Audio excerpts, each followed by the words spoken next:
Hi guys, I am Taukeer Ansari. Welcome to unlock stocks. Guys, आज हम जानेंगे बैलेंस शीट के बारे में कि बैलेंस शीट क्या होती है और इसे कैसे रीड किया जाता है फंडामेंटल एनालिसिस करने के लिए, और इसके क्या इंपॉर्टेंट टर्म्स होते हैं जिसको हमें जानना बहुत इंपॉर्टेंट है।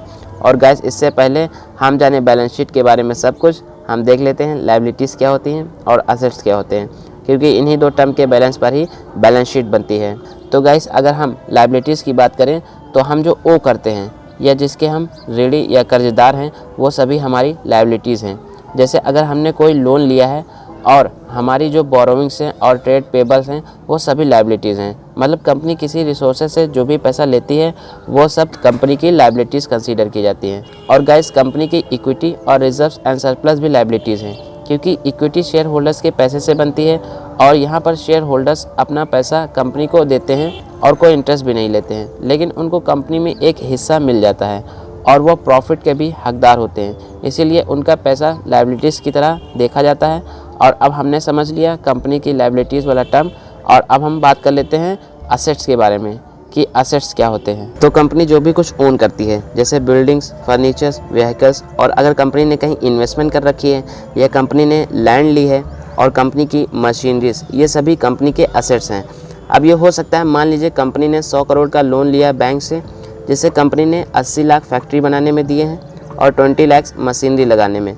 तो इसमें 100 करोड़ कंपनी ने जो बैंक से लोन लिया है वो तो लायबिलिटीज़ है, जो कि पैसा कंपनी को इंटरेस्ट के साथ लौटाना है।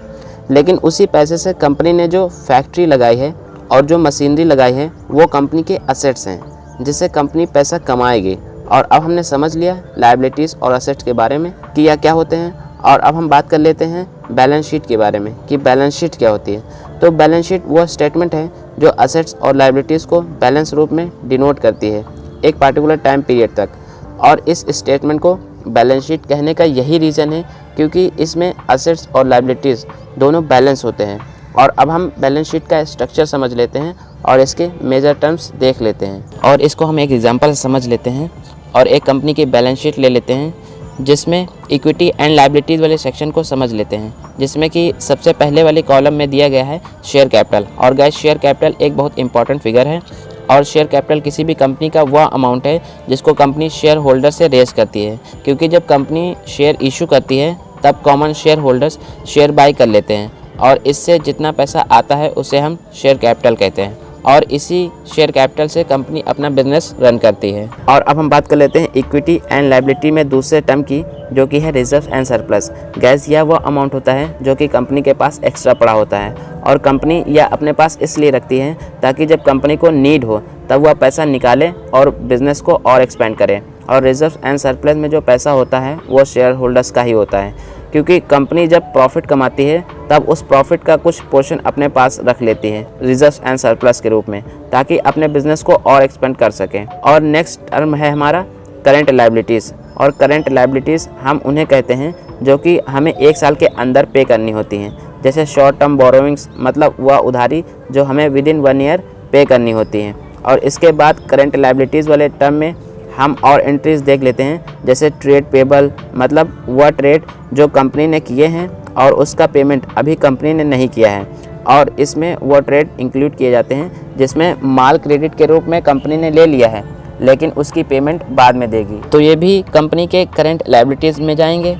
और इसके बाद हम बात कर लेते हैं अदर लायबिलिटीज़ की। और करंट लायबिलिटीज़ के अलावा भी जो अदर लायबिलिटीज़ होती हैं जो कि एक हिसाब से शॉर्ट टर्म डेट होते हैं, जिन्हें हमें विदिन 1 ईयर पे करना होता है, तो इसे हम अदर करंट लायबिलिटीज़ वाले सेक्शन में रखते हैं। और इसके बाद जो हमारे शॉर्ट टर्म प्रोविज़न है, तो कभी कभी ऐसा होता है कि फ्यूचर में कुछ लायबिलिटीज़ होने वाली होती हैं जिसका एग्जैक्ट अमाउंट कंपनी को नहीं पता होता है, तो इन खर्चों के लिए कुछ पैसा कंपनी साइड में रख लेती है, और अगर यह प्रोविज़न विदिन 1 ईयर में कंप्लीट हो जाता है तो इसे हम शॉर्ट टर्म प्रोविज़न कहते हैं। और अब हम नॉन करंट लायबिलिटीज़ की बात कर लेते हैं। तो गैस, यह वो लायबिलिटीज़ होती हैं जिन्हें हमें आफ्टर 1 ईयर पे करना होता है, और इसमें जो पहला टाइटल है वो है long term borrowings. Gas, long term borrowings हमारे 1 साल से ज़्यादा के उधार होते हैं जिनको कंपनी को पे करना होता है। और इसके बाद हम नेक्स्ट टर्म देख लेते हैं जो कि है other long term liabilities.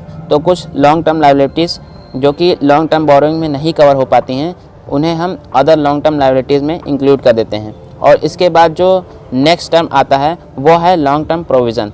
Gas यह वो प्रोविज़न होते हैं जो कि कंपनी फ्यूचर में एस्टिमेट करती है और यह 1 साल से ज़्यादा के होते हैं और इनके लिए कंपनी कुछ पैसा निकाल कर रख लेती है, क्योंकि कंपनी को एग्जैक्ट अमाउंट पता नहीं होता है कि कितना अमाउंट चाहिए।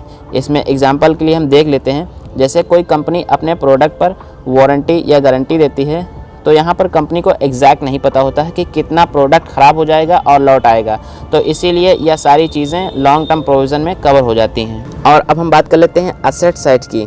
तो असेट में हम सबसे पहले नॉन करेंट असेट वाले सेक्शन को देख लेते हैं कि इसमें कौन कौन से टर्म हैं जो कि एक बैलेंस शीट में शो होते हैं। तो इसमें जो सबसे पहला टर्म है वो है फिक्स असेट। तो फिक्स असेट हमारे वो असेट होते हैं जो कि लॉन्ग टर्म के लिए होते हैं और ईजिली कैश में कन्वर्ट नहीं किए जा सकते हैं, और यह टैंजिबल होते हैं जिस पर कंपनी इनकम अर्न करती है, जैसे property, plant, equipment and building ETC। और फिक्स असेट की एंट्री में पहला टर्म है नॉन करेंट इन्वेस्टमेंट, मतलब वह इन्वेस्टमेंट जो कंपनी लंबे समय के लिए करती है, जैसे बिल्डिंग, मशीनरी वगैरह, तो यह फिक्स असेट ही है एक तरह से। और दूसरा टर्म है हमारा फिक्स असेट वाले सेक्शन में अदर नॉन करेंट असेट। यह वो असेट होते हैं जो कि नॉन करेंट इन्वेस्टमेंट वाले सेक्शन में कवर नहीं किए जा सकते हैं, जैसे रियल इस्टेट, प्रॉपर्टी, ETC। और अब हम बात कर लेते हैं करेंट असेट की कि करेंट असेट क्या होते हैं। तो इसमें भी हम कुछ एंट्रीज देख लेते हैं, जैसे सबसे पहले हम बात कर लेते हैं करेंट इन्वेस्टमेंट की। हमारी जो करंट इन्वेस्टमेंट होती हैं वो सब करंट असेट वाले सेक्शन में इंक्लूड की जाती हैं, जैसे सेविंग अकाउंट और short term corporate bond funds और मनी मार्केट अकाउंट ETC। तो ये सारी हमारी करंट इन्वेस्टमेंट कहलाती हैं। और नेक्स्ट टर्म हम करंट असेट वाले सेक्शन में देखें तो वो है इन्वेंट्रीज़। हमारी जो भी इन्वेंट्रीज़ हैं, जैसे रॉ मटेरियल्स और फिनिश गुड्स और हमारा जो स्टॉक होता है, तो यह सभी इन्वेंट्रीज़ में इंक्लूड किए जाते हैं, जो कि अगेन हमारे करंट असेट हैं। और अब हम नेक्स्ट टर्म और ले लेते हैं करंट असेट में, जो कि हमारा ट्रेड रिसीवेबल है।